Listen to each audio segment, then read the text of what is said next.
বাবারা জেনে কে দিন টিএমসি লোক হলে বলবে দিদিকে দেখে ভোট দেন, বিজেপির লোক হলে বলবে প্রধানমন্ত্রীকে দেখে ভোট দেন। সুতরাং তারা নিজেরা কিন্তু নিজেদের দেখে ভোট দেন, এটা কিন্তু একবারও বলবে না, বরং একটাই কথা বলবে, দিদিকে দেখে ভোট দেন, প্রধানমন্ত্রীকে দেখে ভোট দেন। আল্লাহ রাব্বুল আলামিন আমাদের নবী, আখিরি নবী, নূর নবী রাসূলুল্লাহ সাল্লাল্লাহু আলাইহি সাল্লামকে পাঠালেন। ইনাকে পাঠানোর আগে একাধিক নবী আম্বিয়া সালামকে পাঠিয়েছিলেন। নূহ নবীকে আল্লাহ পাঠিয়েছিলেন, মুসা নবীকে পাঠিয়েছিলেন, ইউনূস নবীকে পাঠিয়েছিলেন, জাকারিয়া নবীকে পাঠিয়েছিলেন, ইহইয়া নবীকে পাঠিয়েছিলেন, লূত নবীকে পাঠিয়েছিলেন, ইউসুফ নবীকে পাঠিয়েছিলেন, আইয়ুব নবীকে পাঠিয়েছিলেন, ইয়াকুব নবীকে পাঠিয়েছিলেন। সবাই একটাই প্রচার করেছে, তোমরা আল্লাহকে আল্লাহ বলে মেনে নাও, আমাকে তিনার নবী হিসাবে মেনে নাও। কার প্রচার? আল্লাহর প্রচার। আল্লাহকে তোমরা আল্লাহ বলে মেনে নাও। কথা কি ঠিক? নূহ নবী তো বলেননি আমাকে দেখে ইসলাম মেনে নাও, একটা প্রমাণ দেখাতে পারবেন না। লূত নবী তো বলেননি আমাকে দেখে তোমরা ইসলামকে ধর্ম গ্রহণ করো, আমাকে দেখে তোমরা ঈমান আনো, বরং এই কথাটা বলেননি। অনুরূপভাবে আখিরি নবী, শেষ নবী হযরত নবী মুহাম্মদ মুস্তাফা সাল্লাল্লাহু আলাইহি সাল্লাম, তিনিও কিন্তু কোনোদিন বলেননি যে আমাকে দেখে তোমরা ঈমান আনো, বরং এটা বলেননি প্রত্যেকবার একই কথা, তোমরা আগে আল্লাহকে আল্লাহ বলে মেনে নাও, তিনি হলেন স্রষ্টা, সৃষ্টিকর্তা, আর আমি হলাম তিনার নবী, আখিরি নবী হযরত নবী মুহাম্মদ মুস্তাফা সাল্লাল্লাহু আলাইহি সাল্লাম। আমি হলাম তিনার নবী, তিনার রাসূল, তিনার দূত। জোরে বলতে পারেন না? আরো জোরে হয় না?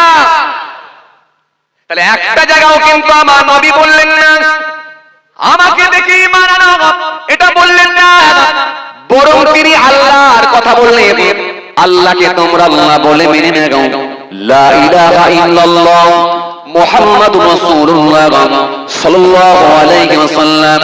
নবী কোন জায়গায় বলেননি লা ইলাহা বাদ দেননি, বরং প্রত্যেকটা জায়গায় একই কথা বলেছে, লা ইলাহা ইল্লাল্লাহ, নেই কোন মাবুদ আল্লাহ ছাড়া।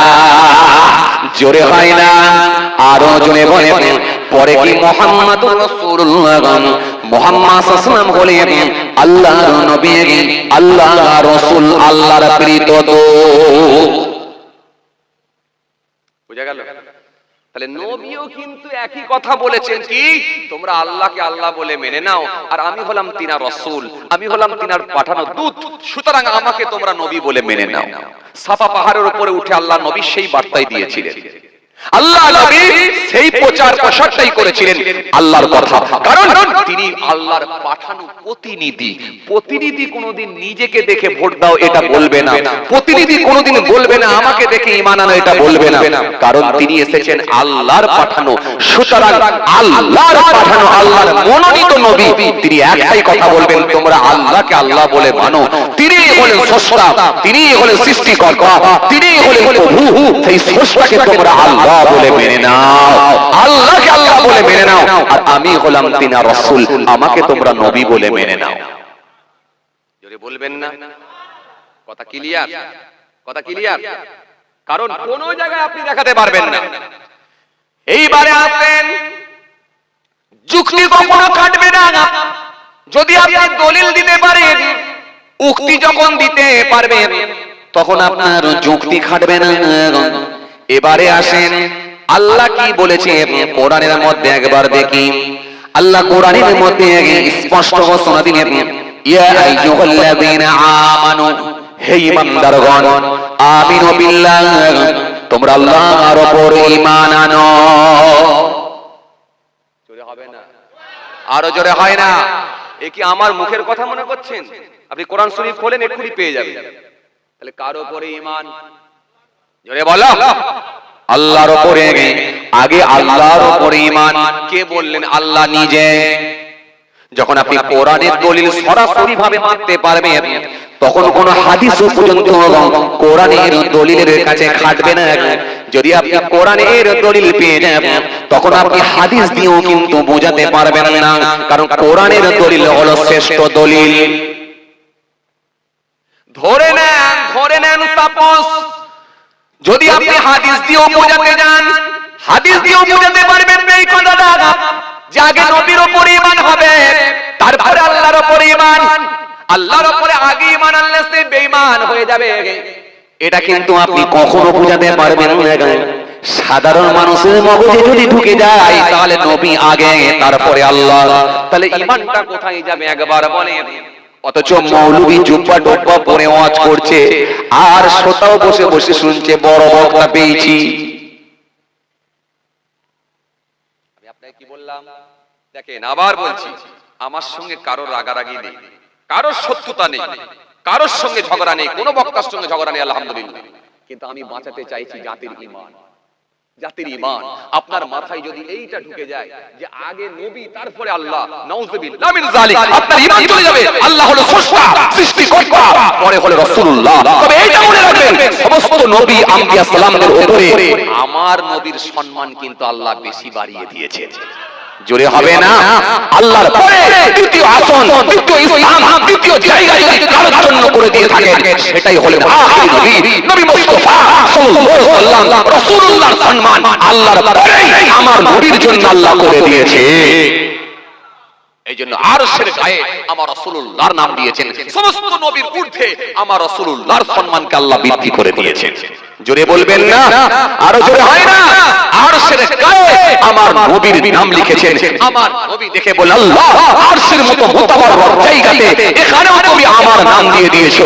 আমার আল্লাহ সেই সময় বলে, হাবিব শুধু আরশের মতো জায়গায় নয়, মেরা আরশ মে তেরা নাম, হাদিস के खुतबे में तेरा नाम, मुहद्दिस का हदीस में तेरा नाम, मुफस्सिर के तफसीर में तेरा नाम, कुरान के हर पारे में तेरा नाम, मुकर्रर के तकरीर में तेरा नाम, मस्जिद के मीनार में तेरा नाम, यहां तक कि मोहब्बत जहां होगा मेरा नाम वहां होगा तेरा नाम। এ আমার হাবিব, এ আমার বন্ধু, এ আমার দোস্ত, শোনো, পৃথিবীর জমিনে যখন আমার বান্দারা আযান দেবে, আমি আল্লাহর নাম পেলেই পাশাপাশি তোমার নামও পাবে।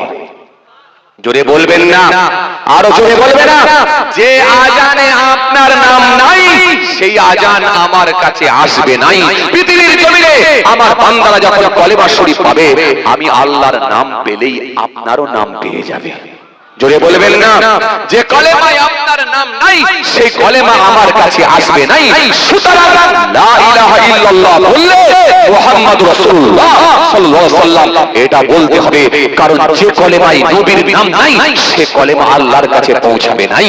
তা বলে লা ইলাহা ইল্লাল্লাহর উপরে আপনি একে তুলে দিলেও কিন্তু হবে নাই। সুতরাং আল্লাহর পরে দ্বিতীয় স্থান, দ্বিতীয় আসন আমার রাসূলুল্লাহর জন্য করে দিয়েছেন।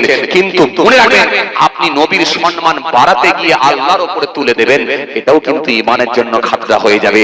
আর নবীর সম্মান নামাতে নামাতে নামাতে নামাতে সাধারণ মানুষের সঙ্গে মিলিয়ে দেবেন, এটাও আপনার জন্য ঈমানের খাতরা হয়ে যাবে। কথা কিছু বুঝতে পারছেন কথা? কিন্তু এ মৌলবী এখন বুঝাতে চাইছে যে আগে আল্লাহর উপরে ঈমান নয়, আগে নবীর উপরে ঈমান। কোথায় যাচ্ছে? এই জন্য আল্লাহ রাব্বুল আলামিন কোরআনে কারীমের মধ্যে বললেন, ইয়া আইয়ুহাল্লাযীনা আমানু, হে ঈমানদারগণ, আমিনু বিল্লাহ, তোমরা আল্লাহর উপরে ঈমান আনো। জোরে বলতে পারেননি? আরো জোরে হয় না? কার উপরে ঈমান? আল্লাহর উপরে ঈমান। আমিনু বিল্লাহি ওয়া রাসূলিহি, এবং রাসূলুল্লাহর উপরে ঈমান আনা। তাহলে আগে কার উপরে? জোরে বলো। আল্লাহর উপরে। দ্বিতীয় নাম্বার এখানে আল্লাহ কার কথা দিলেন? তার হাবিবুল্লাহর কথাই দিয়ে দিলেন। খুব ঠান্ডা বেরেনে বুঝবেন। আর এটাই হলো আপনার ইসলামের যে বুনিয়াদ, তার মধ্যে ইসলামের যে 5টা স্তম্ভ আছে, তার মধ্যে নাম্বার 1 সেটা হলো ঈমান। এই জায়গায় যদি আপনার গোলমাল হয়ে যায়, যদি ভুল বশত কোনো কারণ বশত যদি ধারণা খারাপ হয়ে যায়, তাহলে ঈমান চলে যাবে। আর আল্লাহর কসম, আমলের যদি পাহাড় থাকে, আমলের যদি পাহাড় থাকে, যদি ঈমানের জায়গায় যদি আপনি অ্যাক্টিভ না হন, এই বিশ্বাসের জায়গায় যদি গোলমাল হয়ে থাকে, যদি ঈমান চলে যায়, আপনি নাজাত পাবেন না, নাজাত পাবেন না, নাজাত পাবেন না। কেন? শর্ত হলো ঈমান। কথা কিছু বুঝতে পারছেন? আমি আপনার ঈমানের জন্য বলছি, জাতি ঈমান নষ্ট করে দেবেন না। শুরুতে আমি বলেছিলাম কি, এমন কোন মৌলবীকে নিয়ে আসবেন না যারা সমাজের বুকে বিভ্রান্ত মানুষের মধ্যে এমন আলোচনা করছে, মানুষ বিভ্রান্তির মধ্যে পড়ে যাচ্ছে। এইরকম বিভ্রান্তকর কথাবার্তাগুলো তুলে ধরে মানুষের মধ্যে বিভ্রান্তি তৈরি করে ঈমান আকীদার ক্ষতি করে দেওয়ার চেষ্টা চালাচ্ছে। সুতরাং এমন কথা না বলা আর এমন বক্তাকে না নিয়ে আসা। বললাম বুঝে গেল? হ্যাঁ, তাহলে ইয়া আইয়ুহাল্লাযীনা আমানু আমিনু বিল্লাহি ওয়া রাসূলিহি। তাহলে হে ঈমানদারেরা, তোমরা আল্লাহর উপর ঈমান আনো, এরপরে কি? রাসূলুল্লাহর উপর ঈমান আনো। তাহলে এক নম্বরে কার নাম? আপনি কি পড়েননি আমানতু বিল্লাহ? না দেখে আল্লাহর উপরে বিশ্বাস, এটাও তো আপনি পড়েছেন।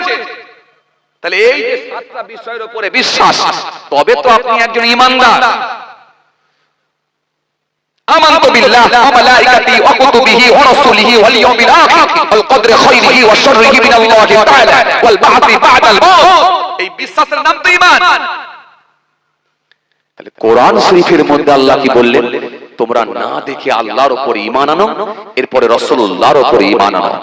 আমানু বিল্লাহ ওয়া রাসূলিহি ওয়াল কিতাবিল্লাযী নাযালা আলা রাসূলিহি। ওই কিতাবের উপর ঈমান আনো যে কিতাবটা আমার রাসূলুল্লাহর উপরে নাজিল করা হয়েছে। সেটা কোন কিতাব? এরা মনে হয় কথা বোঝে না। কোন কিতাব? জোরে বলেন। কোরআন শরীফ। এই কোরআন শরীফটাও আল্লাহর পাঠানো কালাম, কালামুল্লাহ কোরআন শরীফ।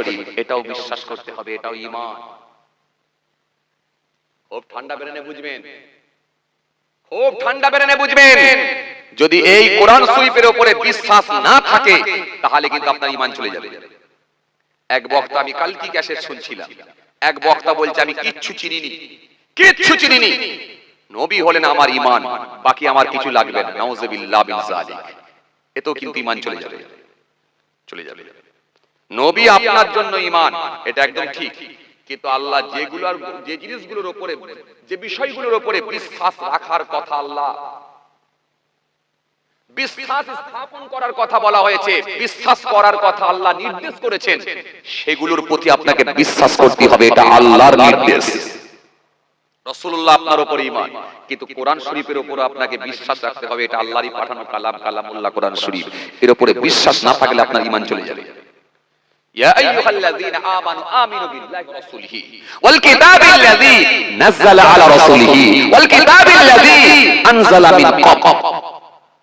ওই কিতাবগুলোর উপরে ঈমান আনো যে কিতাবগুলো পূর্বের মানুষগুলোর কাছে পাঠানো হয়েছিল। সেগুলো কোন কিতাব?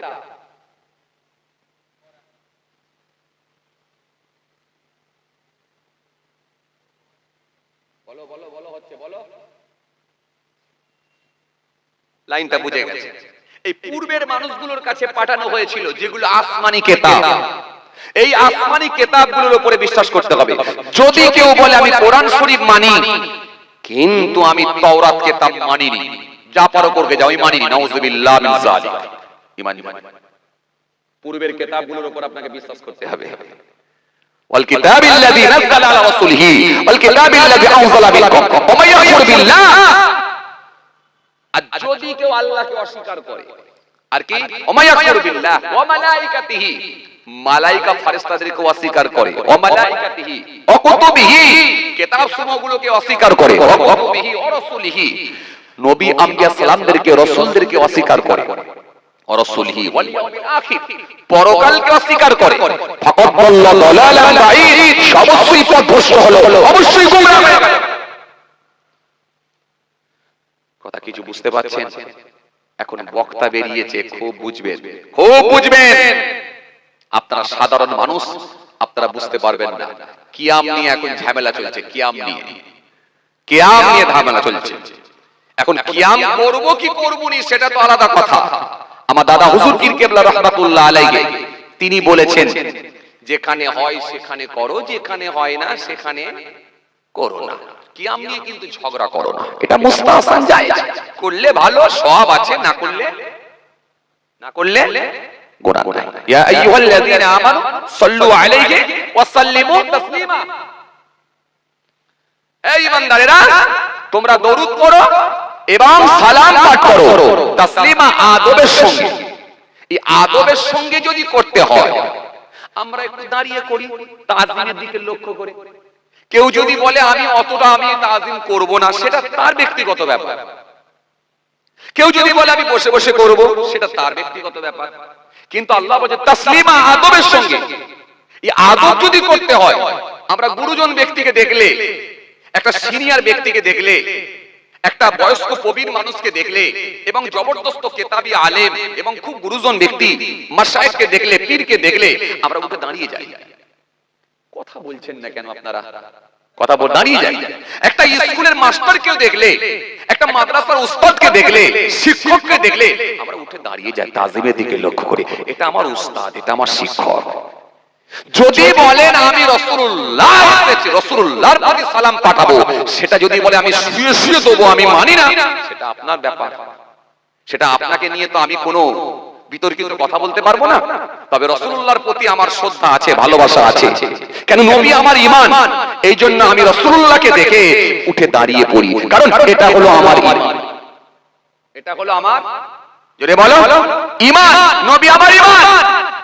রাসূলুল্লাহকে ভালোবেসে যখন সালাম পাঠাচ্ছি, আপনি পাঠাবেন কি পাঠাবেন না সেটা তো আপনার ব্যাপার। আপনি সালাম দেবেন কি দেবেন না সেটা আপনার ব্যাপার। কিন্তু ইসাল্লিমু তাসলিমা, আদবের সঙ্গে আল্লাহ বলেছে করো।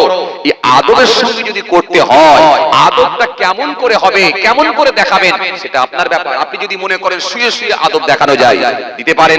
আপনি যদি বলেন বসে বসে আদব দেখানো যেতে পারে, দিতে পারেন। কিন্তু আমার কাছে আদব হচ্ছে আমি দাঁড়িয়ে দাঁড়িয়ে আমার রাসূলুল্লাহকে সালাম দিই।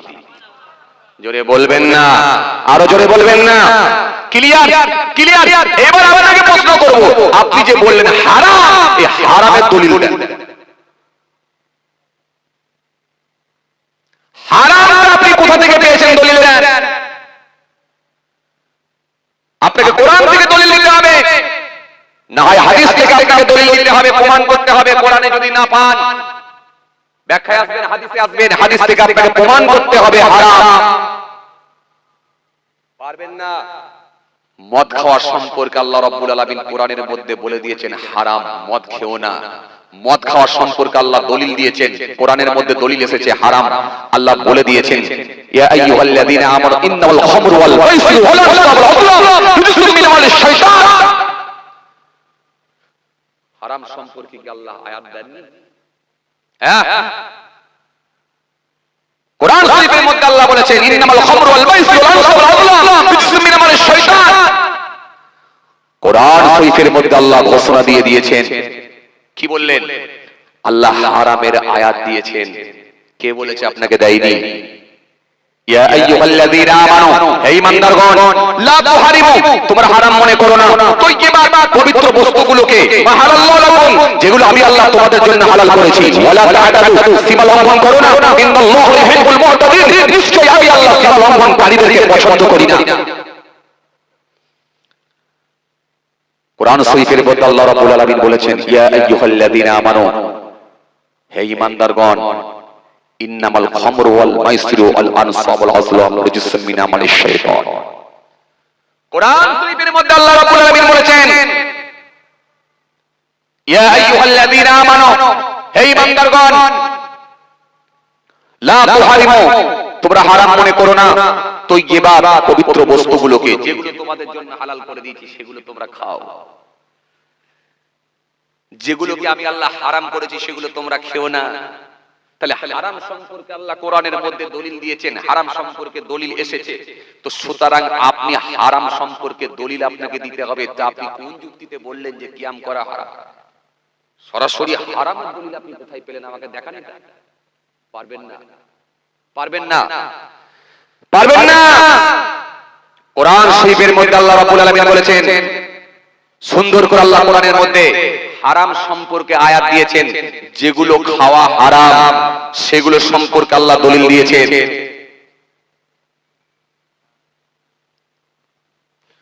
তো আপনি কোথা থেকে পেলেন? সুতরাং আপনি হারাম বলবেন, এটা আপনাকেও ভাবনা চিন্তা করে বলা দরকার ছিল। এবার আপনাকে একটা কথা বলি, ভালো করে শোনেন। যদি কেউ না করে, কিন্তু যদি কেউ করে, সে তাকে আপনি বারণ করার অধিকার কিন্তু ইসলাম আপনাকে দেয় না। খুব ভালো করে বুঝবেন, দাড়ি রাখা সুন্নাত, সুন্নাত আপনি করতে পারেননি, এর জন্য আপনি ব্যথিত হবেন। খুব ভালো করে বুঝবেন, আপনি রাখতে পারেননি, করতে পারেননি, এর জন্য আপনি ব্যথিত হবেন, আপনি দুঃখ প্রকাশ করবেন যে ভাই আমি পারিনি, আমি পারিনি, আমারও করা দরকার ছিল। কিন্তু আপনার পাড়ার একটা ছেলে দাড়ি রেখেছে, সে হায়দ্রাবাদে থাকে কি দিল্লিতে থাকে কি বোম্বাইয়ে থাকে, মুখে দাড়ি রেখেছে। সৌবতে মানুষ চেঞ্জ হয়, সৌবতে মানুষ চেঞ্জ হয়। সেখানকার পরিবেশে আরো 5টা ছেলের সঙ্গে মিশে পাশে একটা মসজিদে গিয়ে নামাজি হয়ে গেছে, মুখে দাড়িও রেখেছে, আলহামদুলিল্লাহ মাশাআল্লাহ, সুন্নতি লেবাস পরছে, পরে এখন গ্রামে এসেছে, পাড়ায় এসেছে। আপনি দেখে তাকে টোন কাটছেন, তাকে দেখে টোল করছেন, তাকে দেখে আপনি বেফাস মন্তব্য করছেন, কটু কথা, তাকে দেখে আপনি কি বলে, তাকে দেখে বেফাস কথাবার্তা বলবেন, তাকে দেখে টোল করবেন, তাকে দেখে কুরুচিকর মন্তব্য করবেন। এটা ইসলাম কিন্তু আপনাকে এই অধিকারটা দেয়নি।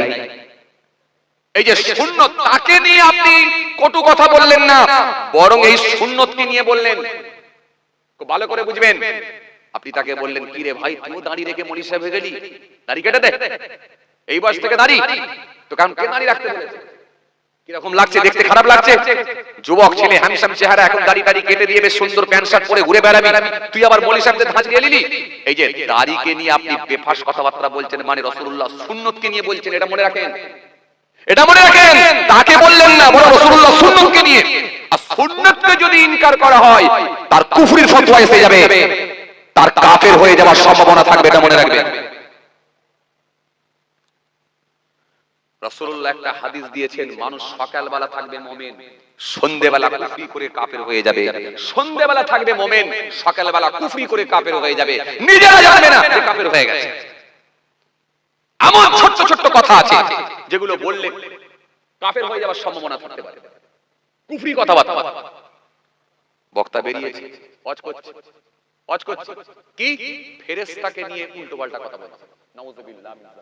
যে ফেরেশতার প্রতি আমাদের বিশ্বাস রাখা হলো ঈমান, আমানতু বিল্লাহ ওয়া মালাইকাতিহি, মালাইকা ফেরেশতাদের উপরে বিশ্বাস করাটা হলো আপনার ঈমান। সেই ফেরেশতাকে নিয়ে আপনি দেখবেন বাজে বাজে কথা বলছেন। একটু শুনেন, নাম আমি বলবো না, বলা পছন্দ করি না, একটু শুনেন, খুব ভাবনা চিন্তা করে বুঝবেন। এই যে ফেরেশতাকে নিয়ে যখন বেফাস কথাবার্তা গুলো বলছে, খালি পাবলিককে আনন্দ দিতে গিয়ে, শ্রোতাকে আনন্দ দিতে গিয়ে, শ্রোতার সঙ্গে শ্রোতার মন জয় করতে গিয়ে, যাতে করে পরের বছরে আবার দাওয়াতটা হয়, এই মনে করতে গিয়ে যখন ফেরেশতাকে নিয়ে বেফাস কথাবার্তা বলছে, পাবলিক বসে বসে হাসছে, মুখে দাড়িও নেই, হাতে বালা, কানে দুল, আর পায়ে ফাটা প্যান্ট, লাল চুল, বসে বসে ফেরেশতার নামে যখন অপব্যাখ্যা করছে, ফেরেশতাকে নিয়ে যখন বেফাস কথাবার্তা বলছে, পাবলিক বসে বসে হাসছে। ঈমান কোথায় যাচ্ছে জানেন? কোথায় যাচ্ছে ঈমান জানেন? এই ফেরেশতাকে নিয়ে আপনি উল্টোপাল্টা মন্তব্য করতে পারবেন? পারবেন না, পারবেন না। কেন? ফেরেশতাদের কথা বলতে গেলে আপনাকে বুঝে বলতে হবে, ফেরেশতাদের উপরে বিশ্বাস করাটা আপনার ঈমান। খুব চাপ, খুব চাপ। এইজন্য রাসূলুল্লাহ একটা হাদিস দিয়েছেন, কি বলেছেন জানেন? রাসূলুল্লাহ বলেছেন, উলামা উম্মতি কাআমবিয়া বনি ইসরাঈল, আমার উম্মতের হাক্কানি আলেমরা হলো বনি ইসরাঈলের নবীদের ন্যায়। জোরে বলবেন না, আমার উম্মতের হাক্কানি আলেমরা হলো বনি ইসরাঈলের নবীদের ন্যায়। বনি ইসরাঈলের নবীদের সম্মান আল্লাহ যেমন দিয়েছেন, আমার উম্মতের হাক্কানি আলেমদের সম্মান আল্লাহ তেমনই দিয়েছেন। একটু জোরে বলেন না, কথা বুঝতে পারছেন? হে তরুণিয়া, নওজোয়ান জামাকেরা, হে আমার মুরব্বিয়েরা, বাবারা, শুনে কি দিন মামা, আপনাকে আমি দুটো কথা এখান থেকে বলবো। বক্তাকে যখন আপনি দাওয়াত করবেন, ওয়াইজিনকে যখন দাওয়াত করবেন, একটা ক্যাসেট নয়, দুটো ক্যাসেট নয়, অন্তত গোটা চারেক ক্যাসেট গুলো আপনি শোনেন। যদি নিজে ভালো বুঝতে না পারেন, ইমাম সাহেবকে গিয়ে শোনান, মহল্লার ইমামকে গিয়ে শোনান, সম্মানীয় ব্যক্তি, যোগ্য মানুষ মহল্লার ইমামকে গিয়ে শোনান, হুজুর এই বক্তাকে আমাদের ভালো লাগছে, কিন্তু কথাবার্তার ধরনটা দেখছি আলাদা, এই বক্তাকে কি দাওয়াত করা যাবে কি যাবে না? আপনি একটু বলেন। যদি মহল্লার ইমামকে শোনানো সম্ভব না হয়, অন্তত মুসল্লিদেরকে শোনান, যারা দীর্ঘদিন ধরে মসজিদের মুসল্লি, নামাজের সঙ্গে যারা ইনভলভ, নামাজের সঙ্গে যারা যুক্ত, 65 বছর বয়স হয়ে গেল, 30 বছর নামাজ পড়ছে, 40 বছর নামাজ পড়ছে, বড় হুজুরের সোহবত পেয়েছে, মেজ হুজুরের সোহবত পেয়েছে, নানা জান ছোট হুজুর কেবলার সোহবত পেয়েছে, অন্তত এরকম মুসল্লিদেরকে কি একবার খালি ক্যাসেটটা শোনান। চাচা, এই বক্তাকে আমরা দাওয়াত করব বলে সিদ্ধান্ত নিয়েছি, এই বক্তাকে কি আমরা দাওয়াত করতে পারি? অন্তত মহল্লার মুসল্লি যারা আছে তারাও আপনাকে সঠিক পথটা বলে দেবে, সঠিক কথাটা বলবে। এই বক্তার সঙ্গে বড় হুজুর, মেজ হুজুর, সেজ হুজুর, আল্লাহর ওলিদের ওয়াজ শোনা অভ্যস্ত, তারা কম্পেয়ার করে দেখবে যে এই বক্তা করা যাবে কি যাবে না। অন্তত তারাও কিন্তু সঠিক কথাটা আপনার সামনে বলে দেবে। কারণ সে হয়তো আলেম না হতে পারে, কিন্তু আল্লাহর ওলিদের সোহবতে বসেছে, সে হয়তো হাক্কানি আলেমদের পাশে গিয়ে বসেছে, সে অন্তত আপনাকে সঠিক বার্তাটা দিতে পারবে যে বাবু এই বক্তা এইরকম কথাবার্তা, এইরকম কথাবার্তা, এইরকম ধরনের কথাবার্তা কোনোদিন শুনিনি, বাবা এই বক্তা নিয়ে শুনি, তোমাকে ভুল মেসেজ দেবে, তোমার ঈমান আমলের ক্ষতি করবে, অন্তত সে আপনাকে জানাবে। এই যে আপনাকে আমি বলছি, বক্তা ভালো করে সিলেক্ট করবেন, ওয়াইজ ভালো করে সিলেক্ট করবেন, এক নম্বর। দ্বিতীয় নম্বর হচ্ছে যার হাতে আপনি বায়াত হবেন, যার হাতে আপনি আত্মসমর্পণ করবেন, যার হাতে নিজেকে বিসর্জন দেবেন, যার হাতে আপনি বায়াত হয়ে যাকে আপনি মেনে নেবেন, যাকে আপনি রাস্তা দেখানে ওয়ালা বলে মেনে নেবেন, এই পীর হোক আর এই হুজুর হোক, তাকে ভালো করে কিন্তু আপনি একটু মাপ যোগ করে দেখে নেবেন, নাহলে আপনার ঈমান বরবাদ করে দেবে। কথা কিছু বুঝতে পারছেন কি বলছি? খুব ঠান্ডা বেরেনে বুঝবেন, নাহলে কিন্তু আপনার ঈমান বরবাদ করবে, আপনার ঈমান বরবাদ করবে। হাক্কানি আলেমের সম্মান আল্লাহর নবী বলেছেন, কত আল্লাহ দিয়েছে জানেন? মান যারা আলিমান ফাকান্নামা যারানি, মান সাফা আলিমান ফাকান্নামা সাফানি, মান জালাসা আলিমান ফাকান্নামা জালাসানি। রাসূল বললেন, যে কোন হাক্কানি আলেমের সঙ্গে একবার সাক্ষাৎ করলো, দেখা করলো, সাবি রাসূলুল্লাহ আমার সঙ্গে দেখা করলো, সাক্ষাৎ করলো। মান সাফা আলিমান ফাকান্নামা সাফানি, যে কোন আলেমে হাক্কানির সঙ্গে মুসাফা করলো, সাক্ষাৎ করলো, সাবি রাসূলুল্লাহ আমার সঙ্গে মুসাফা করলো। জোরে বলবেন না? মান জালাসা আলিমান ফাকান্নামা জালাসানি, যে কোন আলেমে হাক্কানির পাশে গিয়ে কাছে গিয়ে বসলো, সাবি রাসূলুল্লাহ আমার পাশে আমার কাছে গিয়ে বসলো। জোরে বলবেন না? আরো জোরে হয় না? আরো জোরে হয় না? একটা হাক্কানি আলেমের সম্মান কত দেওয়া হয়েছে একবার বলেন। সেই রাসূলুল্লাহ লম্বা করে বললেন, কি বললেন? আবার আল্লাহ বললেন, সায়াতি জামান ওয়ালা উম্মতি কুলুবুম কা কুলুবি সিয়াদ, কালামুম কা কালামিল আমবিয়া, ফিলুম কা ফিলিল ফারাইনা। আল্লাহ নবী সুন্দর করে বললেন, অতি সত্তর মানুষের সম্মুখে এমন একটা জামানা আসবে, আমি রাসূলুল্লাহ বলি এমন কিছু আলেম বার হবে যাদের সঙ্গে মনে রেখে দিও, আমি রাসূলুল্লাহ বলি তাদের কথাগুলো হবে মিষ্টি মিষ্টি, কাজগুলো হবে ফেরাউন নমরুদ সাদ্দাতের মতো, আর অন্তরগুলো হবে নেকড়ে বাঘের মতো। ওরা দেখবো এখানে গিয়ে মিষ্টি মিষ্টি কথা বলবে, পাবলিককে বড় ভালো লাগবে, কিন্তু এমন একটা কথা বলে দিয়ে যাবে যতগুলো মানুষ শুনবে সেই কথাটা যদি বিশ্বাস করে নেয় তার ঈমান চলে যাবে। এদের কাজগুলো হবে ফেরাউন নমরুদ সাদ্দাতের মতো, কালামুম কা কালামিল আমবিয়া, কথাগুলো হবে আমি রাসূলুল্লাহর মতো, আমি নবীর মতো। ওদের কথাগুলো হবে কিন্তু কাজগুলো হবে ফেরাউন নমরুদ সাদ্দাতের মতো, আর অন্তরগুলো হবে নেকড়ে বাঘের মতো। এই জন্য রাসূলুল্লাহ আবার হাদিস দিয়েছেন, আখির জামানায় এমন একটা সময় আসবে, আমি রাসূলুল্লাহ বলি আল্লাহর আকাশের নিচে জমিনের উপরে সবথেকে নিকৃষ্ট ব্যক্তি হবে একটা শ্রেণীর আলেম। এরা হবে সমাজের বুকে আলেম, সমাজের মানুষ তাকে আলেম বলে মাওলানা বলে সম্মান দেবে, কিন্তু আল্লাহর আকাশের নিচে জমিনের উপরে সবথেকে নিকৃষ্ট ব্যক্তি হবে সেই বক্তা আলেম। এই জন্য আপনাকে আমি বলবো বক্তা নির্বাচন করুন খুব বুঝে সুঝে, আর যার হাতে আপনি বায়াত হবে হাক্কানি আলেম দেখে এবং বাবা মারিফাতের শিক্ষা আছে, তাসাউফের মানুষ নাকি ইলমে লাদুন্নি পেয়েছেন নাকি এরকম দেখে বুঝে আল্লাহ ওয়ালা মানুষের হাতে হাত দিয়ে আপনি বায়াত মুড়িতে হবে।